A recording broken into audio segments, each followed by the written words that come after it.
All right, gentlemen, I got some news on the franchise quarterback of the Panthers. Cam's foot injury has healed, and he is expected to be ready to practice after the team's bye this week, a league source told our Adam Schefter.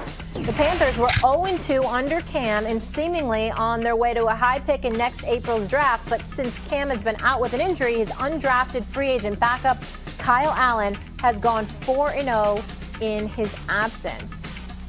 Stephen A., I can't believe I'm asking this, but do you think Cam's career is in trouble? I think it is. And I take no pleasure in saying that, and I wish him nothing but the best. Let me say this as an aside. I had some business to attend to in Atlanta last week, as y'all well know. And I went by a nice spot. I didn't realize it was owned by Cam Newton. Oh, really? That's cool. It's sweet. I would strongly advise anybody that's in Atlanta to go by that spot. It's really nice. Right by the stadium over there. Nice. Anyway, I digress. My point is this. Cam Newton can play. Cam Newton at 100%. We all recognize the fact that Kyle Allen is not him. But I do think that it's important to recognize the two injuries that Cam Newton has sustained. The shoulder injury, Max, that pretty much compromised and shortened his season last year. And then this year, the foot injury. So one involves throwing the football, the other involves running with the football. And the chances are that Cam Newton is not going to be the same physically.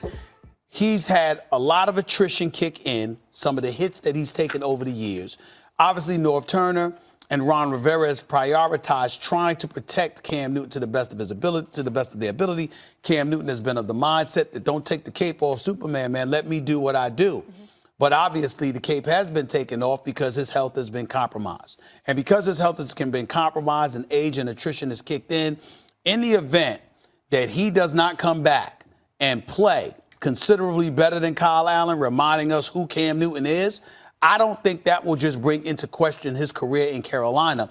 I think that will bring into question his career anywhere in the National Football League. It doesn't mean that he's going to ride the bench and he's going to be some scrub or whatever, because that's not him. We talk about Cam Newton here. But what it does mean is that elite superstar athlete that we've been lauding and praising all of these years may have dissipated to some degree, that we might find ourselves mentioning the word ordinary, or as Max would say, jag, just a guy or just another guy.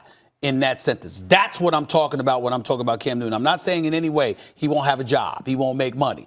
What I'm saying is the Cam Newton that we have revered all of these years, unless he comes back and makes the kind of noise we're capable of, we will have seen the dissipation take place before our very eyes. Let's go back to our original argument, debate about this, when the injury forced him out of the lineup, right? Off the field. You said, Max, what, because I said, no, his career's not in jeopardy. You said, Max, what if they go undefeated in his absence? Remember that debate? Yeah. And I thought, okay, look, if they go 6-0 without him, something like that, Kyle Allen's going to keep getting the ball until they lose, at least. And if they win most of those games, Cam could be out of a job in Carolina. And what's the example I always point back to there? Kurt Warner, who still had plenty of football ahead of him, was hurt. Mark Bulger took the job and kept it because they went 8-0, if memory serves, in his absence, right? So that was that.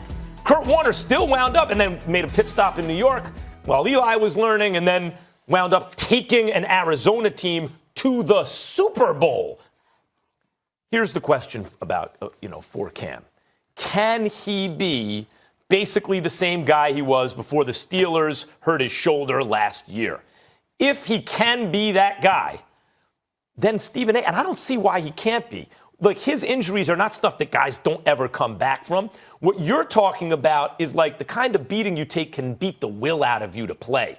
That's what happened to Andrew Luck. He just got the fight beaten out of him. Like, he just didn't want to do it to himself anymore. He didn't want to keep running through the brick wall because he had so many injuries. He had so many setbacks. It just, at a certain point, it felt like it was going on forever.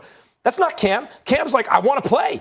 So if Cam can come back from a shoulder, like, basically it's a bad wheel and a bad arm, right? If you can come back from those two things physically healthy, and the injuries he sustained are not the kind where it's like a ruptured ACL, he's never going to be the same. Or rather, an Achilles, he's never going to be the same. That's not that situation. As long as he can come back, even if the Panthers are winning without him, some other team will give him a starting job. Miami, but yeah, somewhere that's what I he's was going to say. get a job. With Carolina, what about divide in that locker room, Stephen A? I mean, even if he does come back and he's healthy, do you feel like they have to move on from him and potentially have to go somewhere else? As I said at the beginning when he first went down and they started out 0-2, I said, what if this dude comes in and wins every game? They got a dilemma, and that's exactly what he's done. Complete 65% of his passes. He's thrown 7 touchdowns, not a single interception in 4 starts for the Carolina Panthers. The way that Cam has been looking compared to him, you might not want to upset this apple cart. Let's also remember this, Max. In Cam's career, since he arrived in the league in 2011, Cam Newton has been sacked 291 times. Yeah, it's 3 times more than the next player. It's absurd. He's been hit approximately 600 plus times. And that's with him just dropping back to pass. We ain't talking about the running plays. The kind of, you see how they judge running backs? Oh, when you hit 30, I mean, it's time to nosedive. Well, what would they be saying about Cam Newton because of the damage that he's taken? You can't ignore it. If you look at him like a running back, and he's been used almost like one at times, maybe it wears him down. But my question to you is, do you think he's had the fight beaten out of him? No, I don't think he had. No. Cam got too much heart for that. And do you think his injuries are the kind that you can never come back from? Well, I don't think so, but I will say this. If you're not running with the football nearly as much as you once did, then I have to lean on your ability to throw the football. And I have told you repeatedly, I have never considered Cam Newton an elite thrower of the football. I consider him an elite athlete, a winner, Why can't he run? Playmaker. And you have McCaffrey now? Pick your poison. How are you going to defend the ground game against both those guys and Newton through the air? Because his fragility has kicked in. The kind of punishment he used to be capable of taking, that doesn't appear to be the case anymore. Maybe. And that's my issue. I don't know. Maybe having 2 quarterbacks could be good problems to have. We shall see. Or not. The Eagles came up short in their trip to Dallas last season, but find out which Eagle thinks the Cowboys are going down this Sunday night. Second hour First Take coming up next.